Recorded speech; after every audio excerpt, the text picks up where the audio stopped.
T'aimerais te créer un jardin nourricier, bien vivant. T'aimerais aussi accueillir un petit animal doux et affectueux qui pourrait même participer à ton écosystème.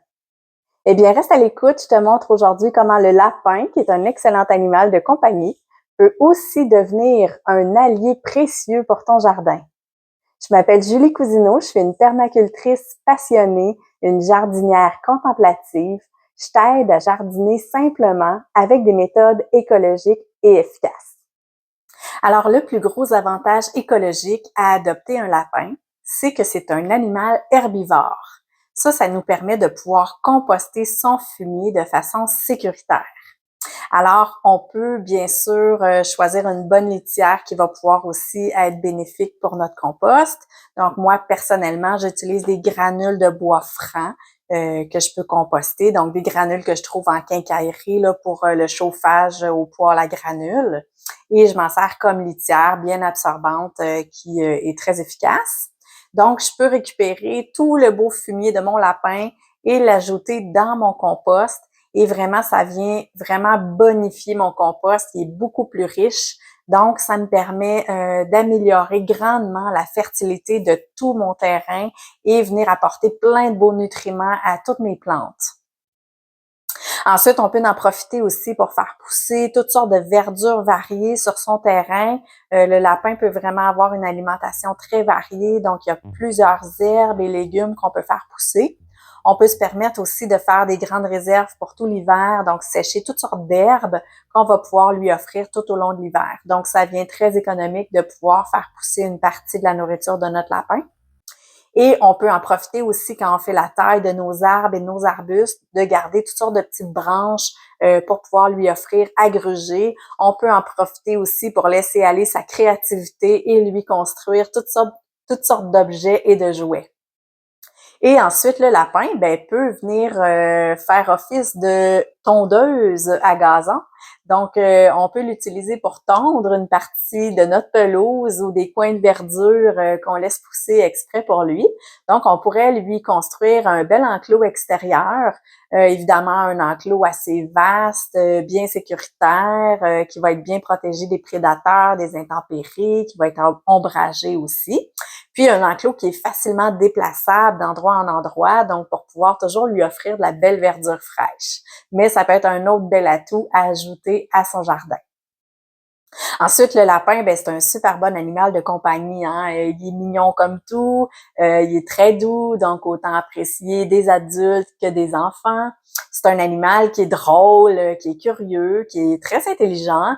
Il peut apprendre des commandes simples et il peut être propre aussi, comme un chat dans une litière. Donc, on peut vraiment le faire vivre en totale liberté dans une maison. C'est un animal qui est pas bruyant, mais c'est une proie, donc c'est un animal toujours vigilant, prêt à fuir au moindre petit bruit ou la petite chose qui l'inquiète. Mais c'est un super bon animal de compagnie, mais il y a des gros mais. Il y a beaucoup de précautions à prendre quand on adopte un lapin. Premièrement, c'est sûr qu'il faut savoir que c'est un animal qui a besoin de beaucoup d'attention. Donc, il faut lui offrir autant d'attention qu'à un chien, à un chat. Il a besoin de beaucoup d'exercices, de sauter, et il aime ça être caressé. Il a besoin d'être stimulé. C'est un animal très curieux, donc il faut lui offrir toutes sortes de jouets variés pour pouvoir bien le stimuler.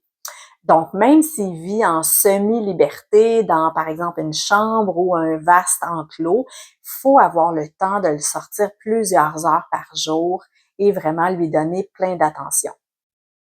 Ensuite, c'est un animal qui, par ses comportements naturels, est porté à vouloir gratter, creuser.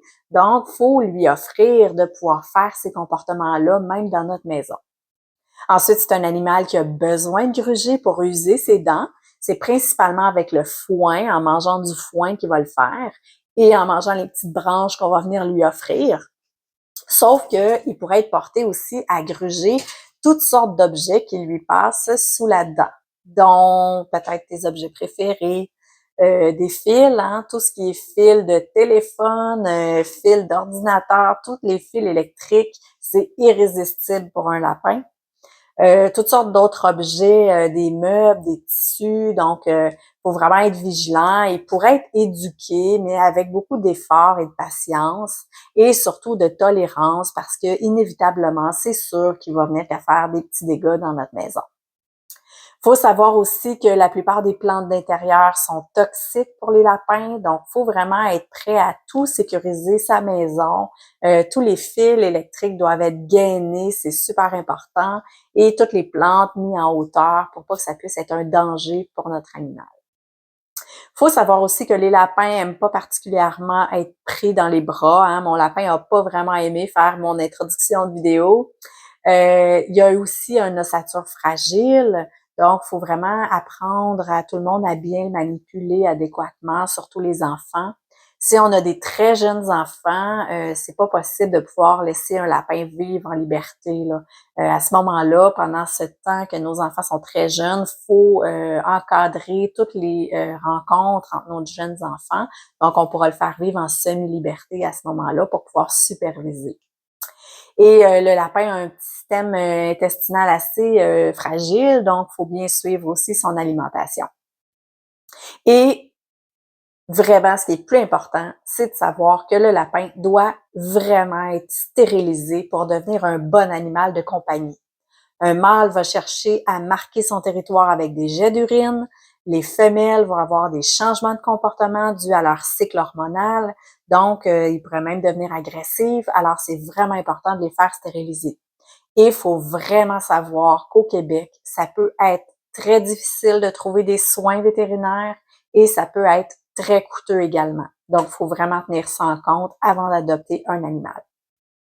Alors, si après tous mes avertissements, mes précautions, tu trouves que le lapin, c'est un animal fait pour toi, c'est un petit animal formidable, eh bien, je te suggère fortement d'aller adopter dans un refuge. C'est faire une adoption responsable et il faut aussi savoir que tous les lapins en refuge sont déjà stérilisés. Donc ça, c'est vraiment un gros avantage à considérer. Et sinon, finalement, le lapin, ça colle pas avec ta personnalité, ben c'est pas grave et continue de regarder des beaux petits vidéos de lapins tout mignons. Alors, en résumé, le lapin, ça peut vraiment être un allié super intéressant pour ton jardin nourricier, mais il faut être bien préparé et tenir compte de tous ses comportements et bien savoir répondre à ses besoins en lui offrant un cadre sécuritaire et respectueux. Alors, si tu as trouvé ça utile, signifie-moi-le. Et en terminant, si tu veux aller plus loin dans ton jardinage écologique, télécharge mon guide. Je te partage plein d'astuces simples pour appliquer sur ton terrain pour bien en prendre soin et prendre soin de toi et de ta famille. Tu vas trouver le lien dans la description du vidéo. Alors, à bientôt!